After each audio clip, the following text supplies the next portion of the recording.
ഈ സ്തോത്രം. കർത്താവേ, അങ്ങയുടെ തിരുവചനത്തിന് മുമ്പിൽ അടിയങ്ങൾ ഇരിക്കുകയാണ്. നിന്റെ ആത്മാവിനെ അയച്ച് ഞങ്ങളെ അഭിഷേകം ചെയ്യണം. ബലഹീനനായ അടിയനോട് കൂടെ ഇരുന്ന് ബലപ്പെടുത്തണം. കേൾക്കുന്ന നിന്റെ മക്കളുടെ ഹൃദയങ്ങളോട് അവിടുന്ന് പ്രവർത്തിക്കണം. യേശുവിൻ്റെ ധന്യനാമത്തിൽ അടിയങ്ങൾ അപേക്ഷിക്കുന്നു. കൃപയോടെ കേൾക്കണമേ. ഇന്ന് ഏവൻഗെലിയോനായി വായിച്ച വിശുദ്ധ മത്തായി എഴുതിയ സുവിശേഷം 20-ാം അധ്യായം 25 മുതലുള്ള വാക്യങ്ങളാണ് ഇന്നത്തെ ധ്യാനത്തിൻ്റെ ടെക്സ്റ്റായി ഞാൻ എടുത്തിരിക്കുന്നത്. ഇന്നത്തെ വിഷയവുമായി ബന്ധപ്പെട്ട് നമ്മൾ ആ വേദഭാഗം ധ്യാനിക്കുമ്പോൾ അതിൻ്റെ കോണ്ടെക്സ്റ്റ് നമ്മളൊന്ന് അറിഞ്ഞിരിക്കുന്നത് നല്ലത്. Context of the text. Mathai എഴുതിയ സുവിശേഷം 20-ാം അധ്യായം വായിക്കുമ്പോൾ യേശുവിൻ്റെ അമ്മയുടെ സഹോദരി യേശുവിൻ്റെ അടുത്ത് വന്ന് യേശുവിനോടൊരു കാര്യം പറയുകയാണ്. നിന്റെ കസിൻസായ എൻ്റെ മക്കൾ നീ രാജ്യത്വം പ്രാപിച്ചു വരുമ്പോൾ ഒരാൾ നിന്റെ വലത്തും ഒരാൾ നിന്റെ ഇടത്തും ഇരിക്കാനുള്ള വരം നൽകണം എന്ന് പറഞ്ഞു. നിന്റെ സഹോദരങ്ങൾക്ക് ദൈവരാജ്യത്തിൽ നിന്റെ വലത്തും ഇടത്തും ഇരിക്കാനുള്ള വലിയ പദവി നൽകണം എന്ന് പറയുമ്പോൾ യേശു പറയുകയാണ്, എൻ്റെ ഇടത്തും വലത്തും ഇരിക്കാനുള്ള പദവി നൽകുന്നത് എൻ്റെ അവകാശത്തിൽപ്പെട്ട കാര്യമല്ല. പക്ഷെ ഒന്ന് ഞാൻ പറയാം, എൻ്റെ പിന്നാലെ വരുന്നവൻ സ്ഥാനമാനങ്ങൾക്ക് വേണ്ടി മത്സരിക്കുന്നവനോ സ്ഥാനമാനങ്ങൾ സ്വപ്നം കണ്ട് നടക്കുന്നവനോ ആകാൻ പാടില്ല. കാരണം മനുഷ്യപുത്രൻ ശുശ്രൂഷ ഏൽപ്പാൻ വന്നവനല്ല, ശുശ്രൂഷ ചെയ്യാൻ വന്നവനാണ്. ആ പാരഗ്രാഫ് അവസാനിക്കുന്ന 28-ാമത്തെ വാക്യം 2 കൊച്ചു വാക്കുകളായി ചുരുക്കി പറഞ്ഞാൽ മനുഷ്യപുത്രൻ വന്നതുപോലെ തന്നെ എന്ന് പറഞ്ഞു. യേശുവിനെ അനുഗമിക്കുന്നവനുള്ള നിയോഗം എന്താണെന്ന് ചോദിച്ചാൽ മനുഷ്യപുത്രൻ വന്നതുപോലെ തന്നെ ഈ ഭൂമിയിൽ ജീവിപ്പാൻ ദൈവം വിളിച്ച ആളുകളാണ് നമ്മൾ.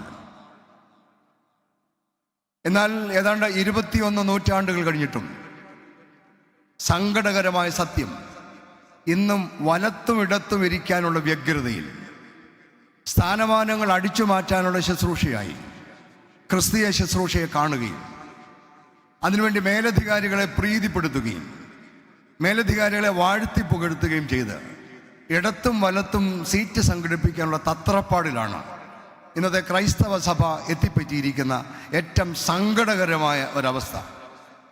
ദാസ്യത്വത്തെക്കുറിച്ച് പ്രസംഗിക്കും, ഡിസൈപ്പിൾഷിപ്പിനെ കുറിച്ച് പറയും, ശിഷ്യത്വത്തെക്കുറിച്ച് പറയും.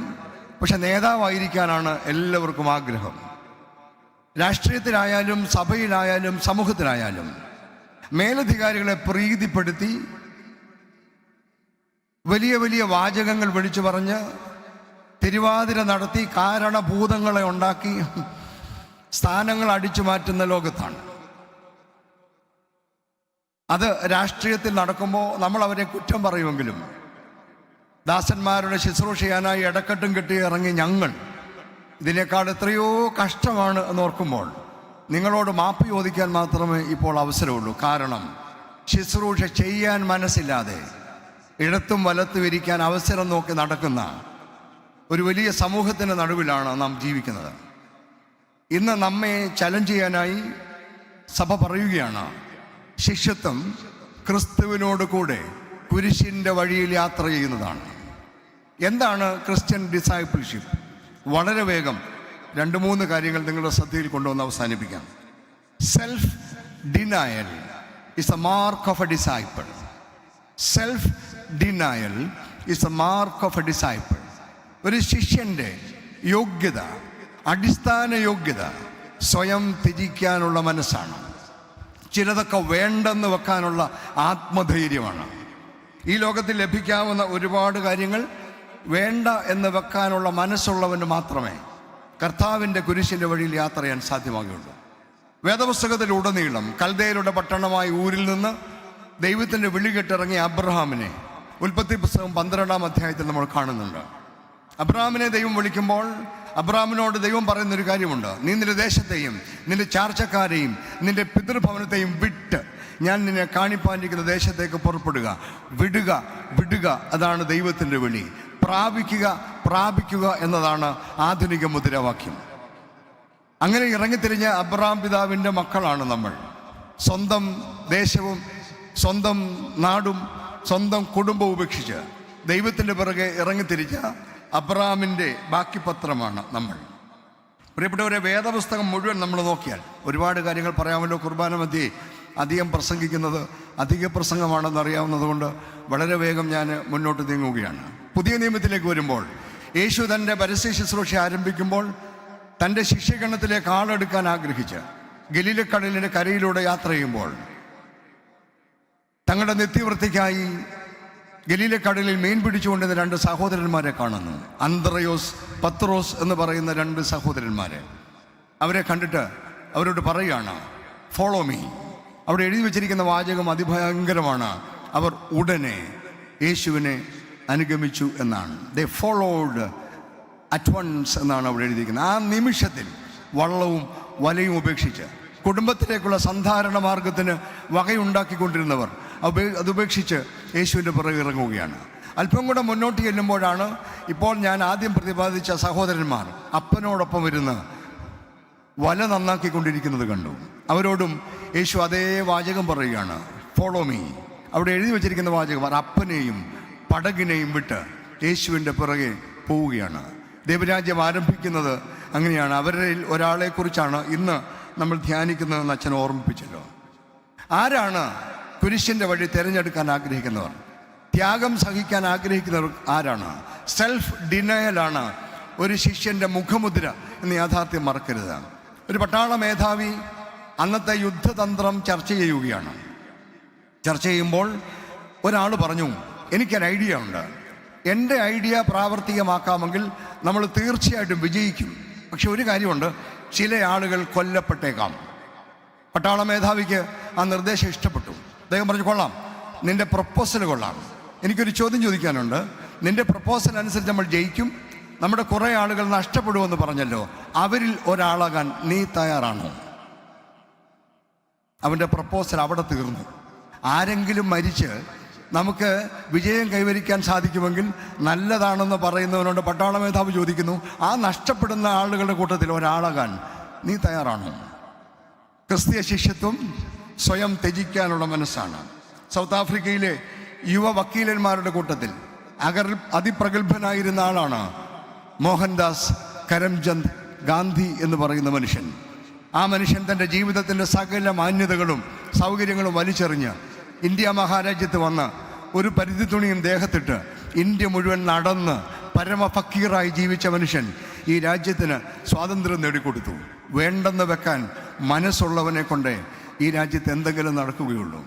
തിരുവല്ല മാർത്തോമ കോളേജിൽ ഫിസിക്സ് ഡിപ്പാർട്ട്മെൻറ്റിൽ Kerala university physics first rank വാങ്ങിച്ച, ഗോൾഡ് മെഡൽ വാങ്ങിച്ച ഒരു അധ്യാപകൻ UGC സ്കെയിലിൽ ശമ്പളം വാങ്ങിച്ചുകൊണ്ടിരുന്ന Thiruvalla Marthoma college physics department ഹെഡായി റിട്ടയർ ചെയ്യാമായിരുന്ന, ഇന്ന് ലക്ഷങ്ങൾ പെൻഷൻ വാങ്ങിക്കാമായിരുന്ന UGC സ്കെയിലിൽ ശമ്പളം വാങ്ങിച്ചുകൊണ്ടിരുന്ന മനുഷ്യൻ അത് വലിച്ചെറിഞ്ഞിട്ട് മാർത്തോമ സഭയിൽ എന്നോടൊപ്പം വിശുദ്ധ മദ്ബഹായിൽ മുത്തുകുത്തി വൈദികനായി 600 രൂപ ശമ്പളത്തിന് ജോലിയിൽ പ്രവേശിച്ചു. ഇതാണ് മാർത്തോമ സഭ. Are you ready to deny your self? ഇന്ന് സ്ഥാനമാനങ്ങൾ അടിച്ചു മാറ്റാൻ ഒരു യോഗ്യതയില്ലെങ്കിലും 2 കസേര ഒപ്പിക്കാൻ പരക്കം പായുന്ന ക്രൈസ്തവ സഭയോട് ദൈവത്തിന് ചോദിക്കാനുള്ളത്, are you ready to be a disciple? If you want to be a disciple, you have to remember that the mark of a disciple is self denial. Are you ready to deny yourself? 2, cross bearing is the lifestyle of a disciple. Cross bearing is the lifestyle of a disciple. കുരിശെടുത്ത് നടക്കാനുള്ള മനസ്സാണ് ഒരു ശിഷ്യന്റെ ജീവിത രീതി എന്ന് പറയുന്നത്. നാൾതോറുമുള്ള ഒരു കുരിശെടുക്കലാണ്. കർത്താവ് പറയുന്നുണ്ടല്ലോ, ഒരുവൻ എൻ്റെ പിന്നാലെ വരുവാൻ ഇച്ഛിച്ചാൽ തന്നെത്താൻ ത്യജിച്ച് തൻ്റെ ക്രൂശ് എടുത്ത് എന്നെ അനുഗമിക്കട്ടെ. കുരിശെന്ന് പറയുന്നത് അഭിമാനത്തിൻ്റെ സിമ്പലാണെന്ന് നാം കരുതിപ്പോയി. ആരാധിക്കാനുള്ള എന്തോ ആണ് എന്ന് നാം കരുതിപ്പോയി. എന്നാൽ കുരിശ് പിന്തുടരാനുള്ള ഒരു ജീവിത രീതിയാണ് എന്ന് കർത്താവ് പറയുകയാണ്. മുമ്പ് കുരിശിൻ്റെ വഴി എന്ന പേരിൽ തീർത്ഥാടനങ്ങളുണ്ടായിരുന്നു. മറ്റ് മതവിശ്വാസികൾക്ക് മല കയറലിൻ്റെ ത്യാഗമുണ്ടായിരുന്നു. എന്നാൽ ഇന്ന് മല കയറലൊക്കെ നിർത്തി ചെറുപ്പക്കാർ ബൈക്കിൽ ചെത്തുന്ന ഒരു കാലമാണ്. നമുക്കും കുരിശിൻ്റെ വഴികളൊക്കെ നഷ്ടപ്പെട്ടു പോയി. പൗലോസ് പൗലോസാണല്ലോ ഇന്ന് രണ്ടാമത് നമ്മൾ ആദരിക്കുന്ന ആളാണ്. പൗലോസ് പറഞ്ഞ വാചകം നമുക്കറിയാമോ?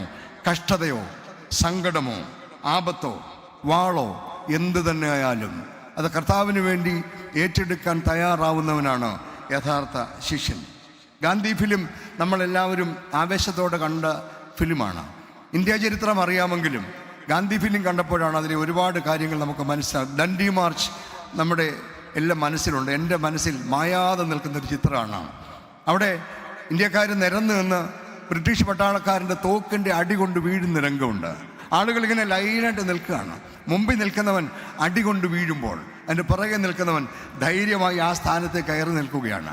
അവനും അടി കൊണ്ട് താഴെ വീഴുകയാണ്. അതിനെയാണ് കുരിശെടുക്കൽ എന്ന് പറയുന്നത്. ഇവിടെ തോക്ക് പൊക്കുമ്പോഴേ സ്ഥലം വിടുന്ന ആളുകൾ ശിഷ്യരായിരിക്കാൻ നടക്കുകയാണ്. Are you ready to bear the cross? വളരെ കാര്യമായി നമ്മൾ ആലോചിക്കേണ്ട വിഷയമാണ്. നമുക്കെല്ലാവർക്കും ജാലിയൻ വാലാബാഗ് അറിയാവുന്ന സ്ഥലമാണ്. അവിടെ പോയി നിന്നാൽ ഞാൻ പലപ്പോഴും പറഞ്ഞിട്ടുള്ളതുപോലെ രണ്ടാം ലോകമഹായുദ്ധത്തിൽ പങ്കെടുത്ത ഒരു പട്ടാളക്കാരൻ്റെ മകനായതുകൊണ്ട് ഈ ജാലിയൻ വാലാബാഗൊക്കെ കാണുമ്പോൾ കണ്ണു നിറയും. കാരണം അവിടെ വെടിയേറ്റ് വീഴുകയാണ് രാജ്യത്തിന് വേണ്ടി. ഇന്ന് ആരാണ് തയ്യാറതിന്? Cross bearing is a life style of a disciple. Australian missionary ആയിരുന്ന ഗ്രഹാം സ്റ്റെയിൻസിനെയും അദ്ദേഹത്തിൻ്റെ ഭാര്യ ഗ്ലാഡിസ് സ്റ്റെയിൻസിനെയും ഒക്കെ നമുക്കറിയാം. സ്വന്തം ഭർത്താവിനെയും 2 പൊന്നോമന മക്കളെയും ജീപ്പിലിട്ട് പച്ചയ്ക്ക് കത്തിച്ചു കഴിഞ്ഞപ്പോൾ ഗ്ലാഡിസ് സ്റ്റെയിൻസിനോട് ടൈംസ് ഓഫ് ഇന്ത്യക്കാർ ഒരു ഇൻ്റർവ്യൂ നടത്തിയത് എൻ്റെ കയ്യിൽ ആ പേപ്പർ കട്ടിങ് ഇരിപ്പുണ്ട്. ഗ്ലാഡിസിനോട് ടൈംസ് ഓഫ് ഇന്ത്യയിലെ പത്രപ്രവർത്തകൻ ചോദിച്ചൊരു ചോദ്യമാണ്, നിനക്ക് ദുഃഖവും ദൈവത്തോട് ദേഷ്യമൊന്നുമില്ലേ? അവൾ പറഞ്ഞ വാചകം ഞാൻ കൊച്ചു വാചകങ്ങൾ എഴുതി വെച്ചത് ഞാൻ വായിക്കാം. I was deeply pained but not angry. The Lord had prepared me for the unexpected. I asked myself whether I would be willing to give all that I love. ഞാൻ സ്നേഹിക്കുന്നതിനെ മുഴുവൻ ദൈവത്തിന് വേണ്ടി കൊടുക്കാൻ എന്തൊരു കഴിവാണ്, എന്തൊരു ആദരവാണ്. Are you ready to bear the cross? ക്രൂശ് ഒഴിഞ്ഞു പോകാനുള്ള ശ്രമത്തിലല്ലേ നമ്മൾ? പ്രിയപ്പെട്ടവരെ ഓർക്കുക, ക്രൂശ് അതിൽ തന്നെ ഒരു അന്തമല്ല. അത് അടുത്തൊരു സ്റ്റെപ്പുണ്ട്. അത് ഉയർത്തെഴുന്നേൽപ്പാണ്. ഉയർത്തെഴുന്നേൽപ്പ് കുരിശിതനായവന് മാത്രം അവകാശപ്പെട്ടതാണ്. അതുകൊണ്ട് കുരിശിതിന് മാത്രമാണ് ഉയർത്തെഴുന്നേൽപ്പിന് അനുഭവം ഉള്ളത് എന്ന് മറക്കരുത്. Cross bearing is a life style of a disciple. മൂന്നാമതൊരു കൊച്ചു കാര്യം കൂടെ പറഞ്ഞ് അവസാനിപ്പിക്കാം. Following is the ultimate goal of a disciple. എന്ത് തന്നെ ജീവിതത്തിൽ വന്നാലും വിടാതെ പിന്തുടരുക. Follow him, follow me. യേശു കർത്താവ് പറഞ്ഞെന്താണ്? Follow me, that's all. So following is the ultimate goal of a disciple. ജീവിതത്തിൽ എന്ത് വന്നാലും മാറാതെ യേശുവിനെ പിന്തുടരുക. സൺഡേ സ്കൂൾ പ്രായത്തിൽ ഞാൻ സൺഡേ സ്കൂളിൽ പഠിച്ച ഒരു പാട്ട് ഇന്നത്തെ സൺഡേ സ്കൂളിൽ കുഞ്ഞുങ്ങളും പഠിക്കുന്ന പാട്ടാണ്. എത്രയോ വർഷങ്ങളെ നമ്മൾ പാടുന്നതാണ് അല്ലേ? I have decided to follow Jesus. I have decided to follow Jesus. I have decided to follow Jesus. No turning back, no turning back. കുഞ്ഞുനാളിൽ പഠിച്ച, പക്ഷെ ജീവിതത്തിൽ അത് പ്രാവർത്തികമാക്കിയിട്ടുണ്ടോ? No turning back. Following is the ultimate goal of a disciple. എന്തെല്ലാം കുരിശുകളാണ് ജീവിതത്തിൽ വരുന്നത്. ശുശ്രൂഷാരംഗങ്ങളിൽ, ജീവിത രംഗങ്ങളിൽ എന്തുമാത്രം കുരിശുകളാണ് ആളുകളെടുത്ത് തലയിൽ വെക്കുന്നത്. മനസ്സറിയാതെ എവിടെയെല്ലാം ക്രൂശിക്കപ്പെടുന്നത്. എന്നാലും ദൈവത്തിൽ വിശ്വാസമുള്ളവൻ ഫോളോ ചെയ്തുകൊണ്ടേയിരിക്കും. ആരെല്ലാം ക്രൂശിച്ചാലും എത്ര ആണി അടിച്ച് കയറ്റിയാലും ദൈവത്തിൻ്റെ പുറകെ പോകുന്നവന് ധൈര്യമുള്ളവൻ അവൻ പിന്തുടർന്നുകൊണ്ടേയിരിക്കും. ജീവിതത്തിൽ നമ്മൾ എല്ലായ്പ്പോഴും ഓർക്കേണ്ട ഒരു കാര്യമാണ്. പഴയ നിയമത്തിൽ ഞാനൊരു പഴയ നിയമ വിദ്യാർത്ഥിയാണ് എന്ന് നിങ്ങൾക്കറിയാം. അച്ഛനും ഇപ്പോൾ ഓർമ്മിപ്പിച്ചല്ലോ. അതുകൊണ്ട് ഒരു കാര്യം പറഞ്ഞേച്ച് അവസാനിപ്പിക്കാം.